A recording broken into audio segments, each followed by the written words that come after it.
So, good day mga boss. Magandang araw sa inyo mga boss.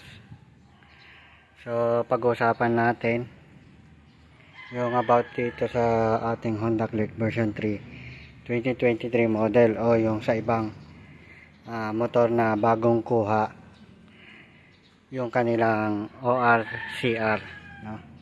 Dahil ito nga ay bago, 2023 model, tapos kakakuha lang natin ng ating ORCR, no?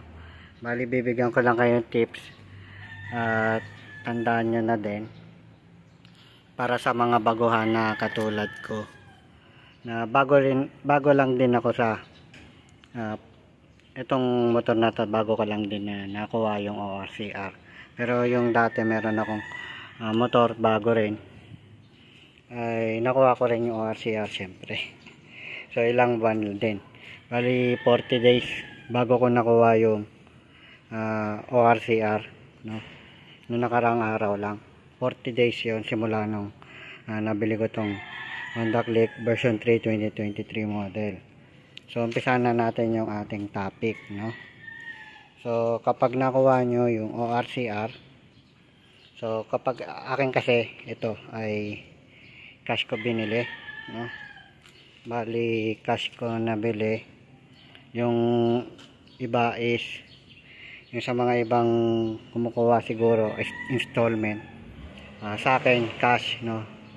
Bali pag kukunin nyo yung ORCR nyo o pag tinext na kayo nasa ORCR nyo, ay yung ORCR nyo ay nasa kasa na, ay ibibigay sa inyo yung original copy kapag ikaw ay nag-cash ka, no? Yung original copy ng ORCR. Tapos kapag installment naman, bibigyan ka ng Xerox copy. Yun. So anong unang-unang tatandaan nyo? Yung unang-unang tatandaan nyo pagkakuha nyo ng ORCR ay check nyo yung kagad, i-check nyo yung kanyang chassis number. Ito, chassis number nandito. Tapos yung engine number dito naman nakalagay, yan sa baba.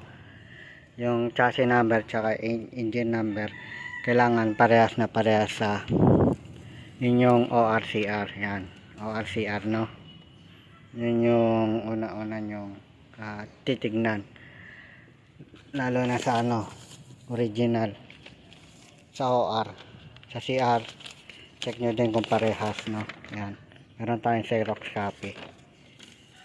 So ibibigay sa inyo kapag cash kayo ay original ORCR, tapos may kasamang insurance, tapos authorization letter, no? Galing sa LTO, yan, authorization letter. So alam ko may bayad yun. Nakita ko kasi meron nakalagay dito sa baba. Ito, may nakalagay sa baba. Ito, yan, amount paid 642 yung authorization letter na yan. Hindi ko lang alam kung sa CR yon, no?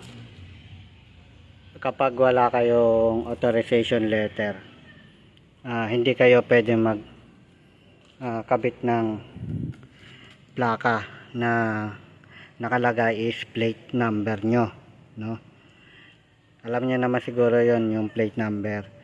Hindi kayo pwede maglagay kapag wala kayong authorization letter, na katulad na sa akin meron. So pwede na magpagawa ng standard size nila. Yung standard size ngayon kasi yung yung malapad, yung square siya, ay rectangle ba yan? Parang ganon. Tapos yung dati is yung merong sa gilid, yung ganyan, no? Yun yung dating size. Yung standard size medyo malaki yon. So wala naman nakalagay sa authorization letter na ganong size, no?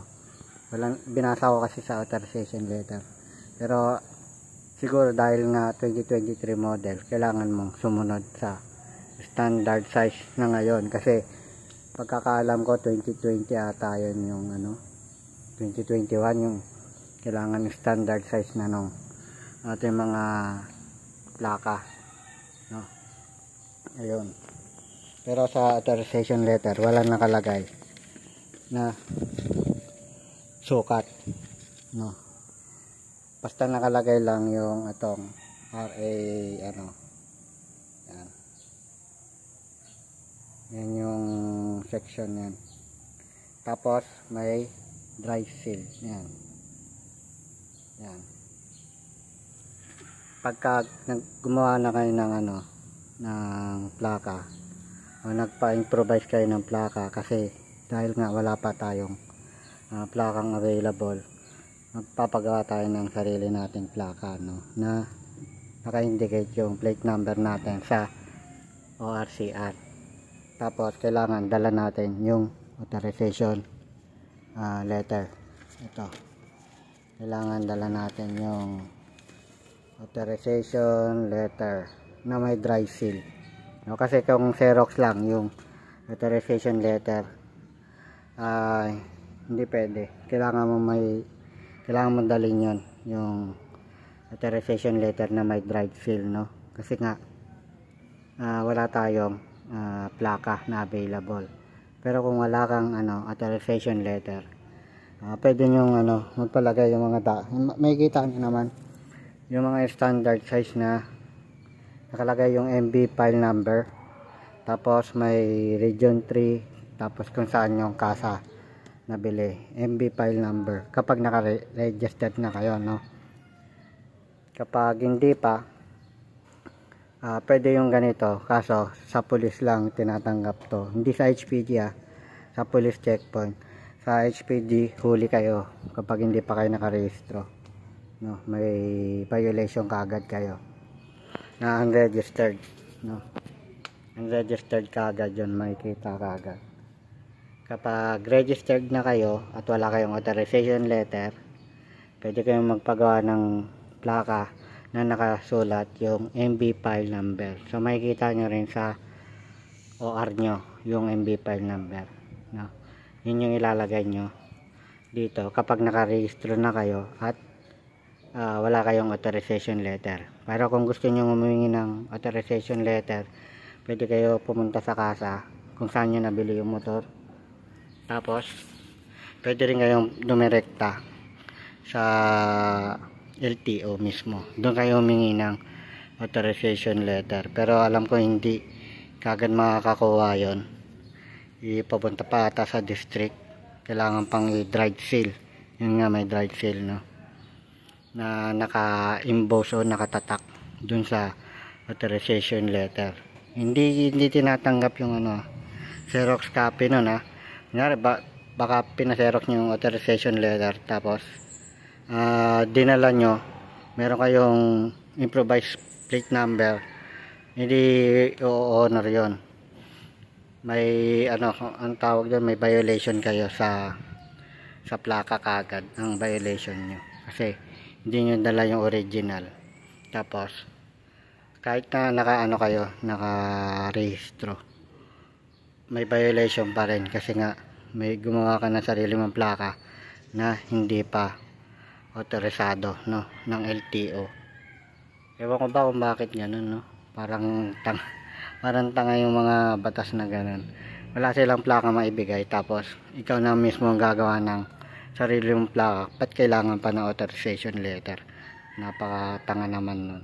Kasi nga nakarehistro ka naman, bayad na yung rehistro mo, no? Bayad na yung plaka. Pwede ka nang gumawa nun, kasi nasa rehistro naman na, i-verify nila kung nakarehistro na, di ba? Kaysa yung pupunta ka pa sa LTO, magpagawa ka pa ng authorization letter, di ba? Napaka nung batas natin, unfair, no?